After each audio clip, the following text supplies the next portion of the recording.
Law and order, ಕಾನೂನು ಸುವ್ಯವಸ್ಥೆ ಸಂಪೂರ್ಣವಾಗಿ ಹದಗೆಟ್ಟು ಹೋಗೋದಕ್ಕೆ ಕರ್ನಾಟಕ ರಾಜ್ಯದ ಪಾಲಿಸಿನೇ ಬಹಳ ಮುಖ್ಯವಾಗಿ ಕಾರಣ.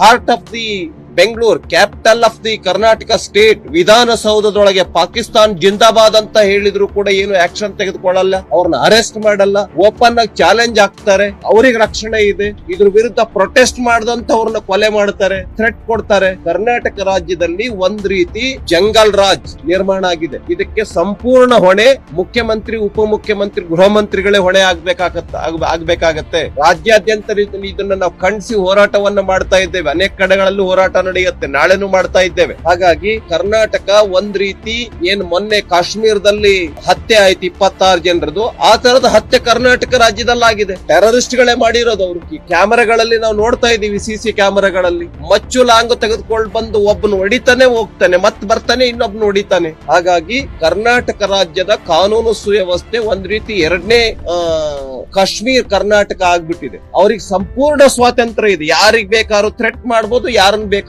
ಕೊಲೆ ಮಾಡಬಹುದು, ಎಲ್ಲಿ ಬೇಕಾದ್ರೂ ಏನ್ ಬೇಕಾದ್ರೂ ಘೋಷಣೆಯನ್ನ ಕೂಗಬಹುದು. ಹಾಗಾಗಿ ಇದರ ಸಂಪೂರ್ಣ ಹೊಣೆ ಕರ್ನಾಟಕ ರಾಜ್ಯದ ಮುಖ್ಯಮಂತ್ರಿಗಳು, ಉಪಮುಖ್ಯಮಂತ್ರಿಗಳು, ಗೃಹ ಮಂತ್ರಿಗಳು ಹೊರಬೇಕು, ಜವಾಬ್ದಾರಿಯನ್ನ ಸ್ವೀಕಾರ ಮಾಡಬೇಕು. ಕರ್ನಾಟಕ ರಾಜ್ಯದಲ್ಲಿ ಇಷ್ಟೊಂದು ಸುರಕ್ಷತೆ ಅಂತಕ್ಕಂಥದ್ದು ಅರಣ್ಯ ರೋದನ ಆಗ್ಬಿಟ್ಟಿದೆಯಲ್ಲ, ಯಾಕೆ ನಿಮ್ಮ ಲೂಸ್ ಅಂಡ್ ಪಾಲಿಸಿನ ಸರಿಯಾದ ಬಿಗಿಯಾದ ಕ್ರಮ ತೆಗೆದುಕೊಳ್ದೇ ಇರತಕ್ಕಂಥದ್ದು ಕಾರಣ ಅಲ್ವಾ ಇದಕ್ಕೆ? ಕರ್ನಾಟಕ ರಾಜ್ಯದ ತುಷ್ಟೀಕರಣ ನೀತಿ ಕಾರಣ ಅಲ್ವಾ ಇದಕ್ಕೆ? ಕರ್ನಾಟಕ ರಾಜ್ಯದಲ್ಲಿ ಓಲೈಕೆ ರಾಜಕಾರಣ ಈ ರೀತಿ ಕಾನೂನು ಸುವ್ಯವಸ್ಥೆ ಹದಗೆಟ್ಟು ಹೋಗೋದಕ್ಕೆ ಕಾರಣ ಅಲ್ವಾ? ಒಬ್ರ ಕಣ್ಣಿಗೆ ಸುಣ್ಣ, ಇನ್ನೊಬ್ರ ಕಣ್ಣಿಗೆ ಬೆಣ್ಣೆ. ಅವ್ರು ಏನ್ ಬೇಕಾದ್ರೂ ಘೋಷಣೆಗೆ ಹೋಗ್ಬೋದು, ಅವ್ರು ಏನ್ ಬೇಕಾದ್ರೂ ಮಚ್ಚು ಲಾಂಗ್ ಅನ್ನು ಇಟ್ಕೊಂಡು ಓಮ್ನಿ ವ್ಯಾನ್ ಗಳಲ್ಲಿ, ಆಮೇಲೆ ಸ್ವಿಫ್ಟ್ ಕಾರ್ಗಳಲ್ಲಿ, ಇನೋವಾ ಕಾರ್ಗಳಲ್ಲಿ ಮಚ್ಚು ಲಾಂಗ್ ಅನ್ನ ಇಟ್ಕೊಂಡು ಬೆನ್ನಟ್ಟಿ ಕೊಲ್ಲಬಹುದು. ಇನ್ನೂ ಅರೆಸ್ಟ್ ಮಾಡಿಲ್ಲ ಅವ್ರನ್ನ. ಯಾಕೆ? ಈ ರೀತಿ ಹಿಂದೂ ವಿರೋಧಿ ನೀತಿನೇ ಕರ್ನಾಟಕ ರಾಜ್ಯದಲ್ಲಿ ಈ ರೀತಿ ಕಾನೂನು ಸುವ್ಯವಸ್ಥೆ ಹದಗೆಡೋದಕ್ಕೆ ಕಾರಣ. ಸಂಪೂರ್ಣವಾಗಿ ಕರ್ನಾಟಕ ರಾಜ್ಯದಲ್ಲಿ ಹಿಂದೂ ವಿರೋಧಿ ಸರ್ಕಾರ ಇದೆ,